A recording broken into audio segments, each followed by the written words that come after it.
And everyone beware, because they're not going to stop. They're not going to stop before Election Day in November, and they're not going to stop after Election Day. And that should be, everyone should take note of that.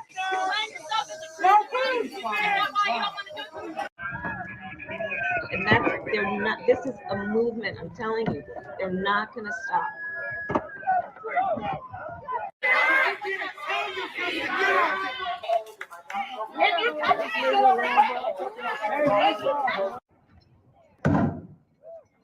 And that should be, everyone should take note of that. They're not going to let up, and they should not. And we should not. Well, everybody, second time is indeed the charm. Let me make sure that my good mic is on, because we'll have to double check now that we're going back to audio's good, video's good. And yes, share the link around, people. There was a bit of a glitch in Rumble Studio, so we're going to kick it up with StreamYard and not hopefully have we're live across all platforms. Just before I even get further into this, because I want to talk about that Kamala Harris thing in a few seconds, let's make sure that we are good all across the various planes of the interwebs. We are good. We're on Locals. We are on Rumble. I don't care if we're on Twitter, but I know that we are on Twitter anyhow. And that's it. Good. I'm sweating a little bit, but we look to be live everywhere. Bada bing, bada boom. Excellent. And so because we are live everywhere, now that I can confirm this and affirm this, I see Barnes is in the backdrop. But before I bring Barnes in, I want to bring up something here, because you'll notice as we're talking about the news and the government, and as you pop into the stream and it says this stream contains a paid promotion, and it does. This article, which I think everybody should be very familiar with, from May 2024. FDA says it's preparing for a bird flu pandemic in one that could kill 1 in 4 Americans. That's if we believe the FDA. The fine folks at the Wellness Company, one of our sponsors for the evening, is raising the flag right now. They put out a bunch of great products. And at a time now when they're warning of what the next thing is going to be, the bird flu pandemic, it's our responsibility to be prepared for the next thing. Fortunately, you can get medication like Tamiflu without having to book an office appointment with your old physician. The Wellness Company, the sponsor, they produce a number of great products.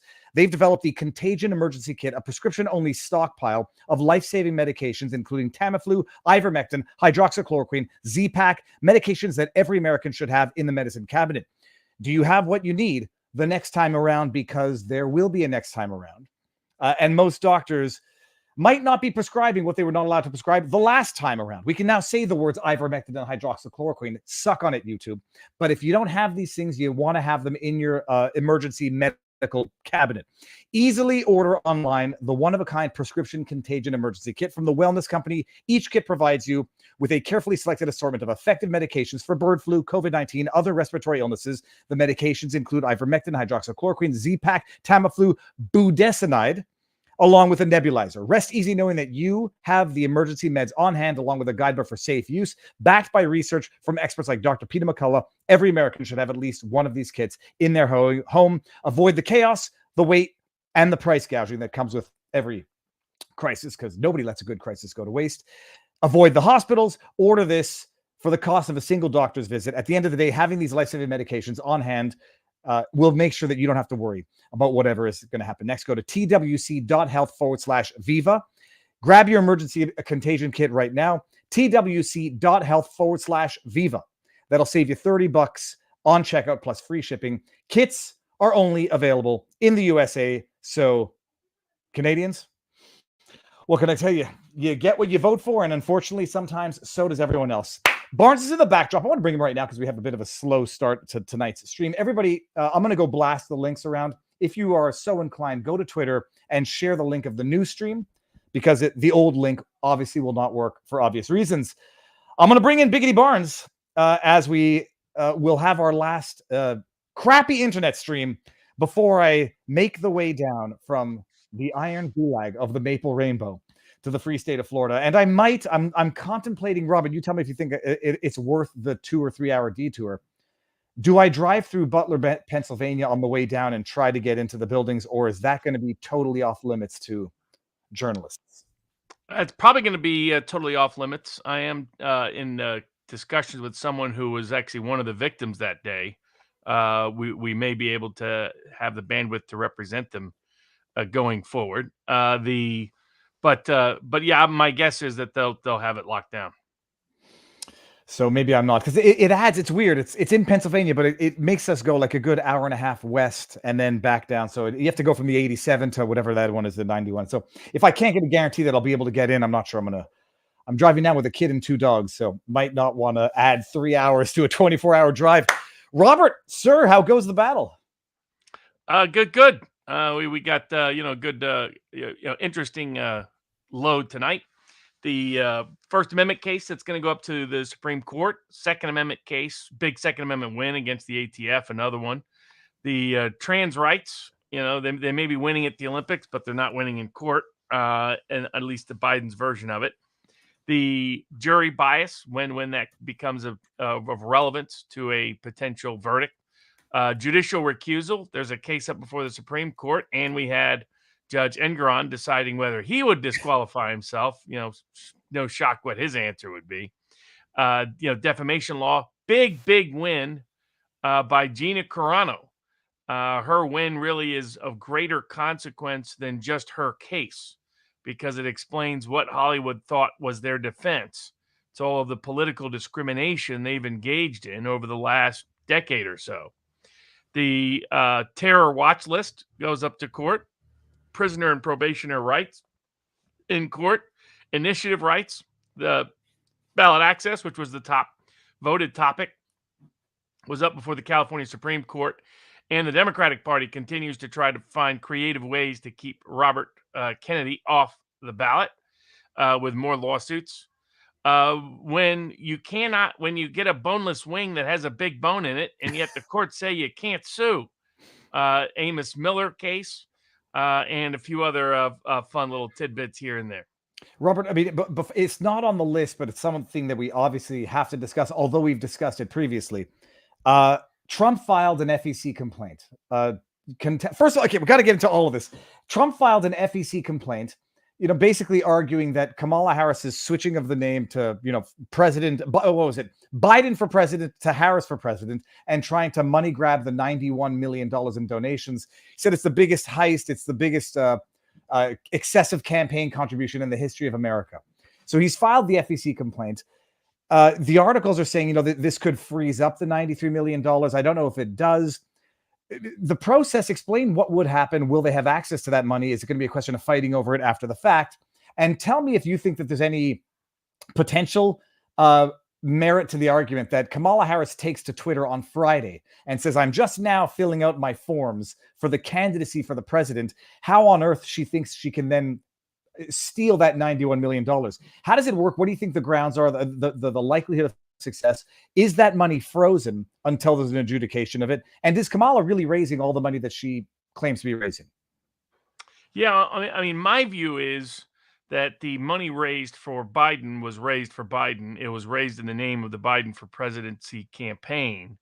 And I don't think that money can be simply transferred to Kamala Harris's campaign, because if it could be, then what you would have is you could have 20 people run for office, and it's a disguised way to illegally fund one of the candidates when 19 of them drop out and give all of their money to the one candidate. So that's why it can't really function that way. And even though she was on the ticket, she wasn't yet on the ticket. So this was a Biden for president campaign, not Harris. Harris wasn't going to be on there until the Democratic National Convention confirmed her as being on the ticket for 2024. And so, in my opinion, and just rather reaffirmed by the fact that she recognizes she needs her own campaign committee and that she's just now registering for it. So I think legally she should not have access to that nearly 100 million or so. Practically speaking, the way that often goes is the FEC has limited enforcement power. They usually decide to issue some fine after the election. So they can't freeze the bank accounts.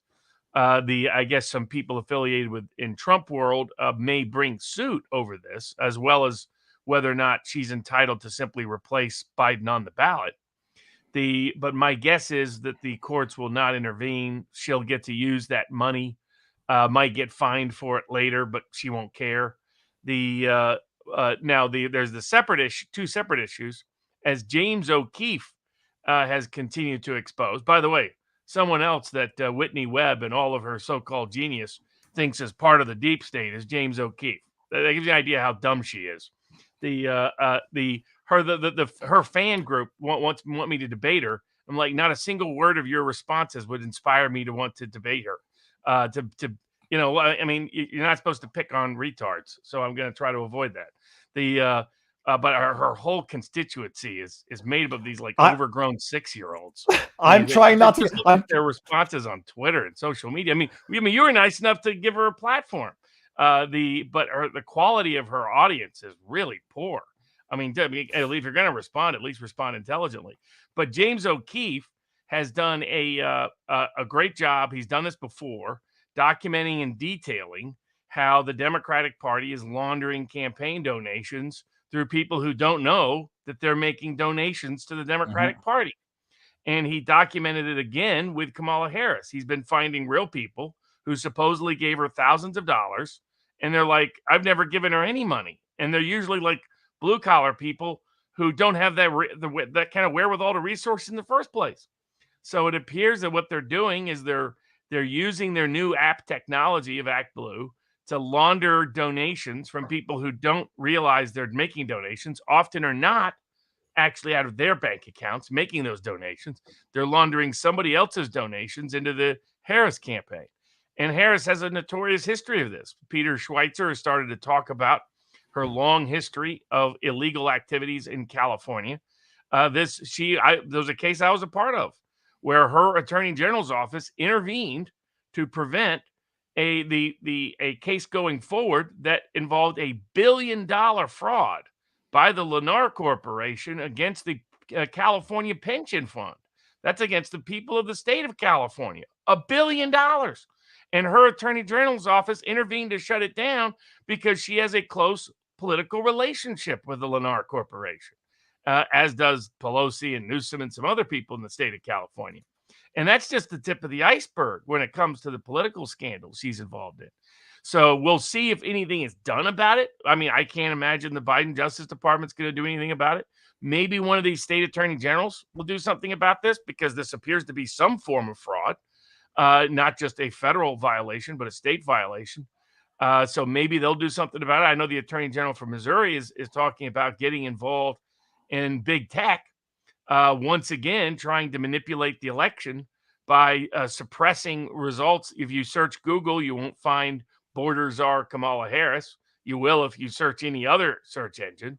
If you search for assassination attempt, the name Trump won't come up, even though it just happened a few weeks ago on Google searches. So once again, big tech intervening on behalf of the Olympics was exposed doing a horrendous presentation that mocked Christianity, and they abused the power of the copyright protection to hide the fact of what they did, the scandal of what they did from people.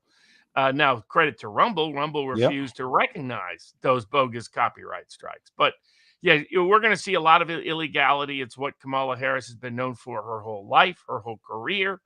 But we're probably not going to see consequence from it, unfortunately, before Election Day. Let me bring this up if I can bring it up here. I heard the reports. Let me see if we're going to be able to see this because the internet is equal for all. All right. Well, it's the flipping thing is Kamala Harris level. Here we go. Equality. Equity. I won't make the screen too big. It's internet equity in Canada. So I did this just because assassination, and you get assassination. I don't even know what that is. Attempts, okay. Assassination attempts on Hitler, because that's what we're looking for these days. Yeah, of Then course. I tried to put in TR on Truman. I mean, in fairness, I didn't know that there was an assassination attempt on Truman, so I guess I'm going to want to learn more about that. Ronald Reagan, Donald Wiki. I mean, I don't even know what this is. So and I actually, now that you mention it, I want to take a little credit. I remember back in the day when the European Union was talking about that copyright bill and they were going to go strong on copyright, enforcing copyright. And I was like, they're going to use that for political strong arming by, say, I don't know, if there's a video of Macron doing something with another man, whatever, just hypothetically, and people share that video, well, someone will buy the copyright to that and then take it down so that people can't actually see newsworthy events. I have to go back and find when I said that. And it's amazing. They're doing it right now. Robert, I'm trying to steel man the argument. What could account for why it's not coming up in search results, even in the composition, both on Google and apparently on DuckDuckGo? What's the steel man for why that is? There isn't one. I mean, Okay. they're just manipulating the algorithms. It's what they've been doing. Robert Epstein's been talking about it for years. They've deliberately manipulated those to shade voters in certain ways. And they can have more influence typically at a lower level of election than the U.S. presidential election, but they're going to try. No doubt about that. And so, credit to James O'Keefe for outing this fraudulent donation money laundering activity. What should happen with the donors that gave to Biden, that money should go back to those donors. And if they want to give to Kamala, then they can give to Kamala. But that's how it should work. I mean, we really have the idiocracy president. I mean, she's basically Camacho, President Camacho from Idiocracy. It's Kamala. She sounds like him. She acts like him. She behaves like him. Has the IQ of him. It's extraordinary witnessing. It dawned on me over the weekend. I'll be on with Richard Barris, the People's Pundit, on What Are the Odds tomorrow, probably at 2 p.m. Eastern time, thereabouts. And we'll be breaking down the impact of the J.D. Vance pick for vice president, the impact of the assassination attempt and the fallout related to it politically, the impact of Kamala Harris replacing Joe Biden, and preview the Democratic convention and what the media is going to do. But what's clear is the Democratic Party concluded that their problem wasn't that the economy isn't working for working class people in terms of housing, in terms of cost of living, in terms of transportation, in terms of quality employment, etc. The problem isn't the border crisis and the illegal immigrants flowing across the border and the crime and other economic issues related thereto. The problem is not all these wars abroad, war in the Middle East, war in Europe under President Biden. The problem is not wokeism to such an extreme that they got people's genitalia hanging out on the Olympics broadcast to little kids around the world. No, those aren't the problems. The problem was their candidate was too white. Their candidate was too male. Their candidate was from the Midwest. Their candidate was too old. They're really going to run on an identity politics campaign. They really think identity politics solves all their problems, that the working class voters just didn't relate. They'll relate to the African, Jamaican, Indian daughter of slave owners grew up in Canada, weird, cackling Kamala laughter, that they'll relate to her because she checks the box in the meme video that's going around that Elon Musk retweeted. Vote for me because I'm a woman. Vote for me because I'm black. Vote for me because I'm biracial. Vote for me because I'm the daughter of immigrants. Vote for me because of my identity. They think that's what's going to fly in urban, working class, rural, suburban, Midwest America. That's what's going to fly with Mexican American voters and working class voters in Nevada and Arizona. They're completely delusional. She's going to get crushed. It is not going to get close. They're not going to get anywhere near the margin of fraud. The problem is I was listening to Ben Carson on Tucker Carlson as I'm jogging, and the problem is, like, I came to this sort of revelation yesterday. People are idiots, and they're not voting for a person. They're not voting for policy. They're voting for a package. They're voting for a brand, and the media, their ability overnight, literally to pull a 1984. Kamala Harris is an idiot. Kamala Harris is the most liberal senator. Kamala Harris, they talked about her having slept her way to the top as well. Overnight, like, they got the new script in Orwell's 1984. She's now the new savior, and they're so effective at doing it. There's going to be people out there who don't know that she bailed people, that she was. But the problem is who their voters are. And there's the reason why voters are not voting for Biden is because the economy stinks. because immigration is bad, because there's war abroad, because they don't like all the insanity of the wokeism being so extreme. That's why. She doesn't cure those problems. She makes them worse. She's more of a war whore. She's more of a wokist. She's more of a pro open borders. She's worse in favoring big tech and Wall Street over ordinary people in the real economy. In fact, Peter Thiel predicted this. He said, watch, the Democratic Party will nominate somebody from California because they think that's their stellar example of what the whole country wants. And they're going to find out the whole country doesn't want California. I mean, that's so the media thinks they can just respin it, re-narrate it, put it out there. It's not going to work. Like, you look at the state surveys, other surveys, even with this bombardment of favorable coverage, she's barely moved the needle. She should be up by 5 or 6 points right now. You've got 2 weeks of ridiculous positive coverage, and you're still behind. I mean, that's a disaster. I mean, they need to win. Then it's even worse. You dig into the numbers. It's even worse amongst working class voters that are going to decide the election, whether you're talking about Hispanics, who she's never played well with in Arizona and Nevada, in Texas and Florida, or you're talking about working class black men, who she's also never played well with in Georgia and North Carolina. Oh, she's played well with them, Robert. But not working class black voters. She goes up that scale. There's a sugar before that daddy.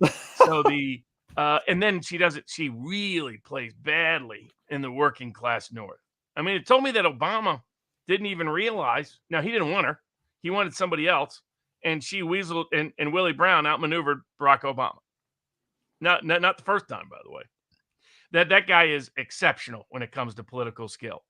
Because if people don't know it, Willie Brown is her patron and can't wait for her to be in the White House. That he would consider that his ultimate achievement, because nobody's going to think. It was like the reason why Roger Ailes loved promoting Sean Hannity. He was like, everybody knows that idiot couldn't make it on his own.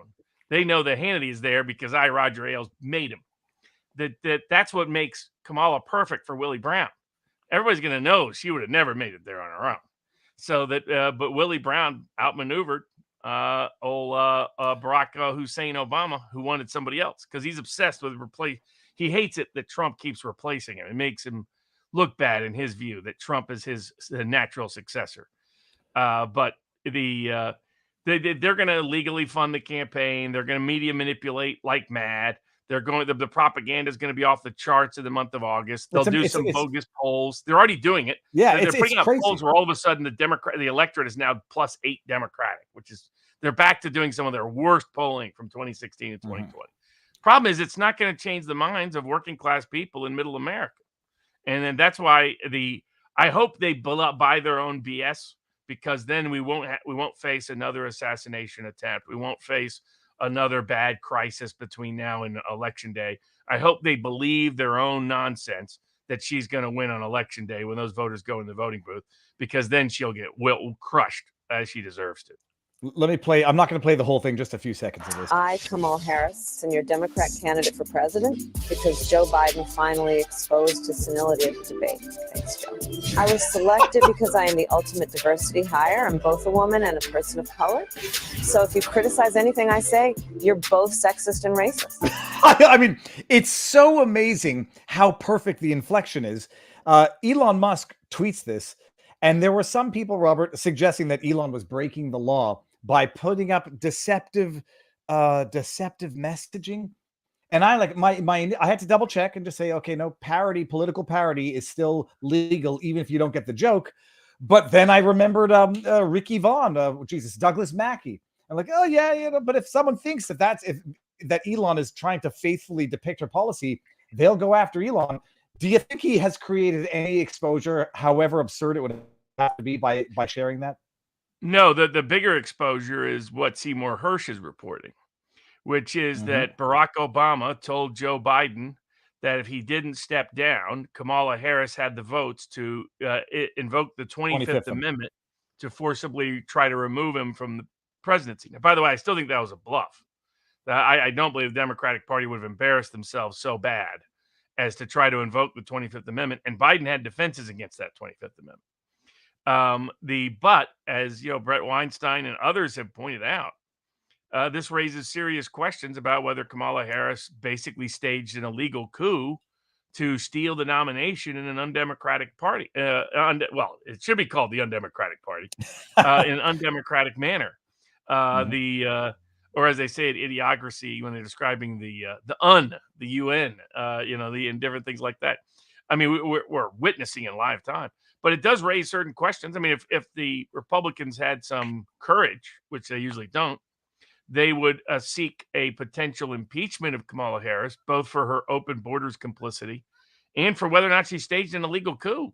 I mean, did she falsely threaten? I mean, if you believe that Joe Biden is incompetent, incapable of discharging his presidential duties, then your job is to assert the 25th Amendment. You can't falsely assert it and say, hey, as long as you step down, I won't assert it. That means you don't sincerely believe that he is, in fact, incapable of serving the job, and you're solely using it in an extortionate way. And that's what it looks like Kamala Harris and Barack Obama were both guilty of. I mean, they're both guilty of criminal activity. Now, Barack obviously didn't anticipate that Willie Brown would outmaneuver him in wrapping up the nomination for Kamala Harris so fast. He imagined and fancied that he had more control of the Democratic Party than he really did. But that raises much more important consequential legal questions than sharing parody videos that are very accurate parody videos on X. Now, speaking of money, Robert, and speaking of potential tax issues, second sponsor of the night, people, Tax Network USA. Do you owe back taxes? Pandemic relief is now over, along with hiring thousands of new agents in the field officers. The IRS has kicked off 2024 by sending over 5 million pay-up letters to those who have unfiled tax returns or balances owed. Don't waive your rights and speak with them on your own. They are not your friends. They're like the police. Good at a distance. Don't talk to them without representation. Tax Network USA, a trusted tax relief firm, has saved over $1 billion in back taxes for their clients, and they can help you secure the best deal possible, whether you owe $10,000 or $10 million. And if you owe $10 million, what the hell have you been doing? But whether you owe $10,000 or $10 million, they can help you, whether it's business or personal taxes. Even if you have the means to pay or you are on a fixed income, they can help finally resolve your tax burdens once and for all. Call 1-800-245-6000. Now that I see it, it's 245-6000 for a private free consultation, or visit tnusa.com/Viva, TN Tango November USA, like the country.com/Viva, 1-800-245-6000. The links to both of our wonderful sponsors are in the description. Robert, what time is it here? Do we let's get off. We've done good on YouTube. We're gonna go now, move the party over to Rumble and vivabarneslaw.locals.com. Did you watch? I think the editor's recommendation for Rumble is the 7-minute episode. Oh, God. Well, they'll fix the glitch. I don't know what the glitch was, but I've notified the team. What I was going to say was this. You watched Idiocracy last night, right? In vivabarneslaw.locals.com.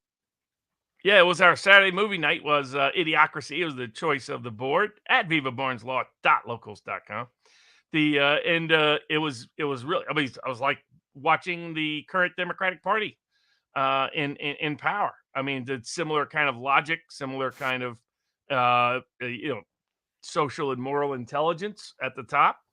We'll see what it all folds of it. But what's fascinating, we could probably cover this one on YouTube, and then before we shift over to Rumble, I was curious what Hollywood's excuse was going to be legally for their overt, open discrimination based on political beliefs against actors, actresses, screenwriters, and others.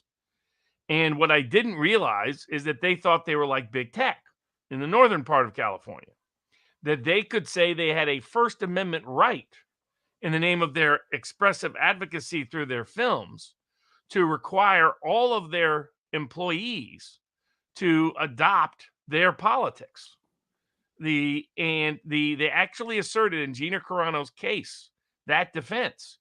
And had they prevailed, that would have been very damaging, because it would have allowed the biggest influencer on people's minds around the world, which is still Hollywood, good, bad, or otherwise, still is, to force their actors, coerce their actors and actresses, screenwriters and employees, all the way down to janitor, that unless you imitate the party platform, unless you repeat it on a regular basis, then we will use our positions of power in the name of the First Amendment to take away your First Amendment rights and require you to suppress. It's like the perversion of democracy. The party that says democracy is on the ballot is busy picking a presidential candidate who no one's ever voted for. Never at all. She didn't file her papers. Just, we might be presuming a little bit of knowledge for everyone watching, or for some people watching. Gina Carano, Disney star, The DeLorean, which I've never watched. The Mandalorian, yeah. The Mandalorian, sorry, not The DeLorean. I was watching Back to the Future. So she put up that now infamous Instagram post, which was widely misrepresented. The post was to the effect that, at first the Nazis, to get people to demonize their neighbors, to justify atrocities to their neighbors, vilified them and made neighbors fight against neighbors. She did not say in that post that Republicans are the modern day Jews in a modern day Nazi Germany. It was more a government getting neighbors to fight among each other as to how you got to Nazi Germany. Could have applied to anybody, the Democrats, Republican equally. She gets, basically fired, canceled. And I don't know, did they like invoke a morality clause? It's not the same thing as Roseanne Barr's allegedly racist joke, whatever, where she got canceled, presumably on the basis of a morality clause. But they terminate Gina Carano for it's not just an innocuous post, or I should say an insightful post.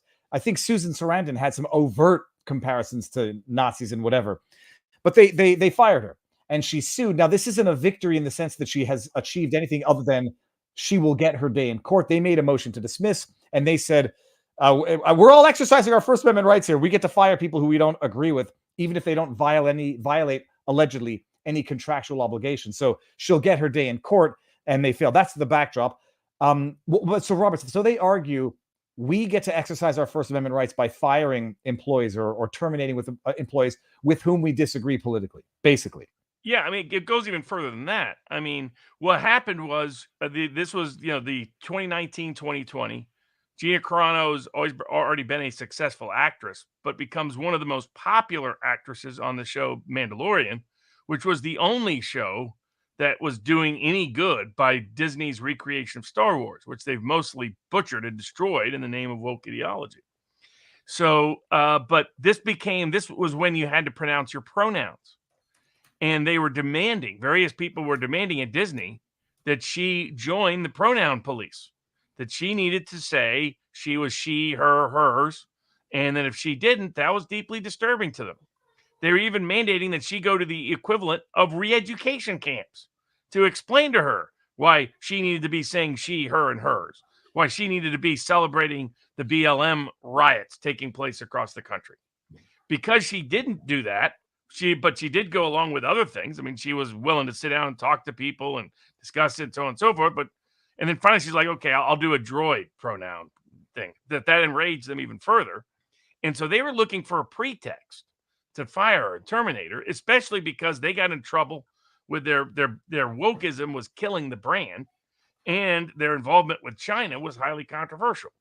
So in order to distract from that, they decide, hey, let's just make an example out of Gina Carano. And it's an example we want to set for all of Hollywood, that we have the right to dictate. You have to believe what we say you believe, not just part of what content we create and put out there, but you have to, when you're off screen, when you're off the job, you have to be endorsing our ideas. You have to be celebrating wokeism.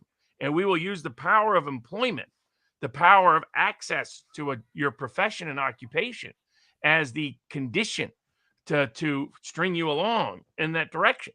And when they got rid of her, they not only got rid of her, they made a big public deal about it, lied about her in such a way that her agent dropped her, her lawyer dropped her. She couldn't get any. She was going to start making millions of dollars a year. It's not making anything. And it was all because, partially it was because Disney's problems and they just needed a distraction in the news cycle, but it was because Hollywood has chosen to make wokeism a mandatory requirement. It's the same thing that's happening to employees all across the country, like the Red Hat lawsuit that I have. They're requiring everybody on the job and off the job celebrate their ideology. And if you don't, you're going to be sent to re-education camp. And so the defense, so she brought suit because in California, like some other jurisdictions, it is illegal for an employer to discriminate based on your political beliefs.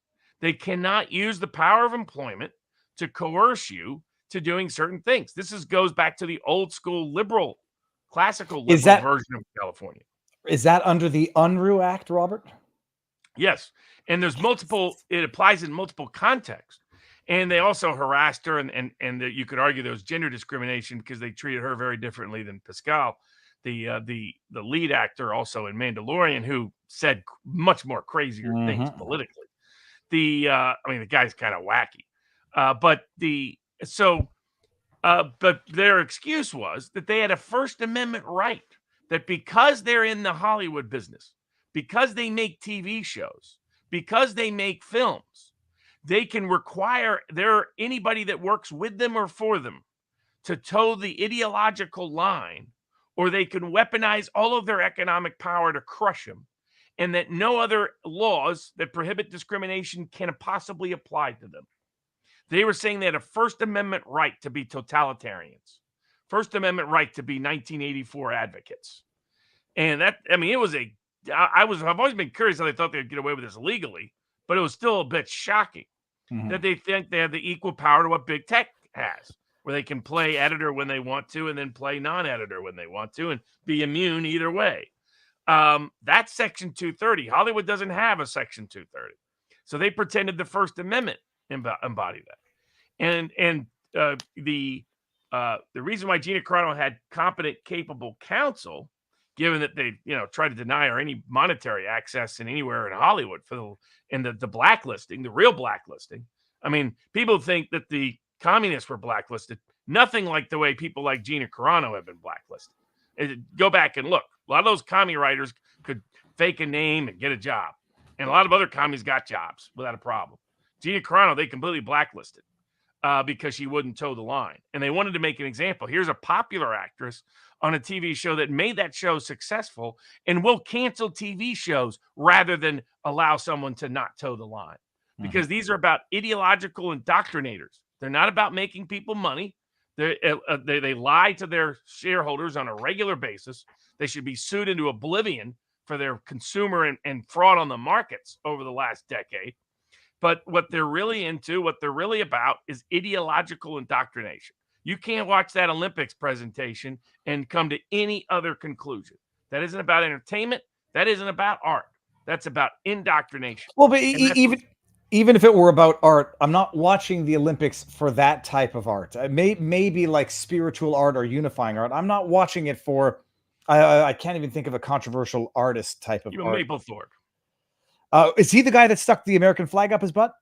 He's the guy that put a Jesus in his own urine. Yeah, and I think he actually that was art. That's not art. That might be expression, but it's not art. Let's not defame the aesthetic of art by pretending Mapplethorpe is in it.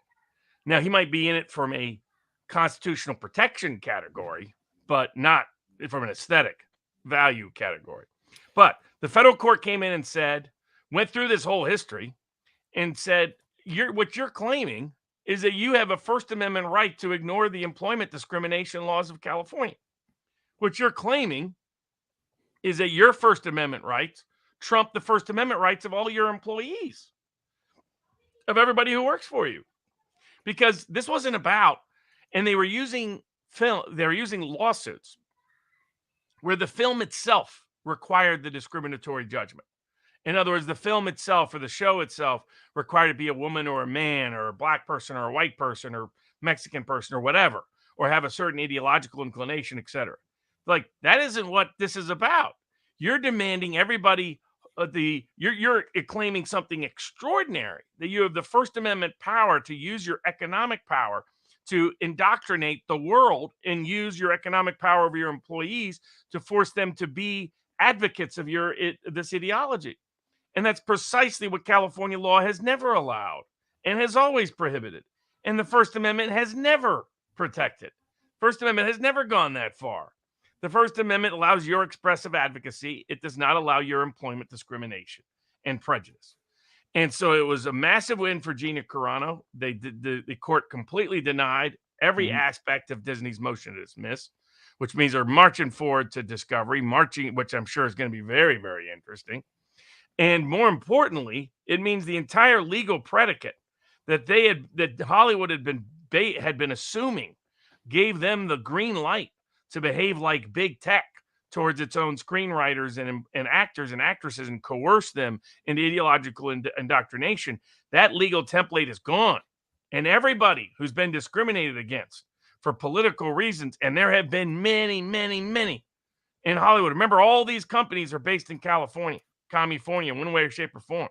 You have a right to sue them now in California. You got the legal precedent to do so, thanks to Gina Carano, thanks to Elon Musk, who funded her lawsuit.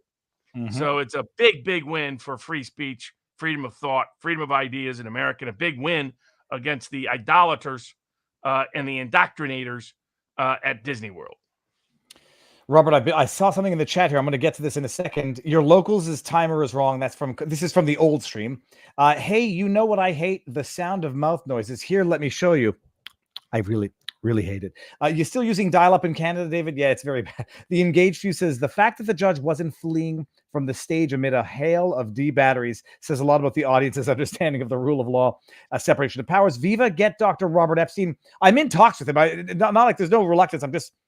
It will happen, but my goodness, I need to get back to better internet connection. But hold on. Apparently, I want to bring up the other before we head on over to, what is this?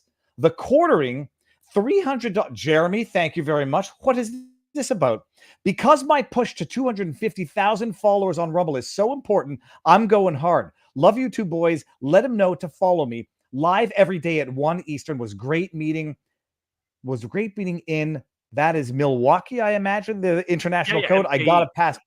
Dude, Jeremy from the quartering. I think you're at 250,000, man. That's a lot of, you're right there. Okay. Jeremy, he's got 1 million plus on YouTube, of course, but he's really trying to boost the Rumble channel. Does a lot of interviews, has Sticks and Hammer and other people on. I've been on. I think you've been on. That does a daily show, does multiple updates. So that's easy to remember. The quartering. I forgot. I was going to ask him where he came up with that name. Why the quartering? Cool guy. Great, a lot of fun to hang out with him. A hardworking guy.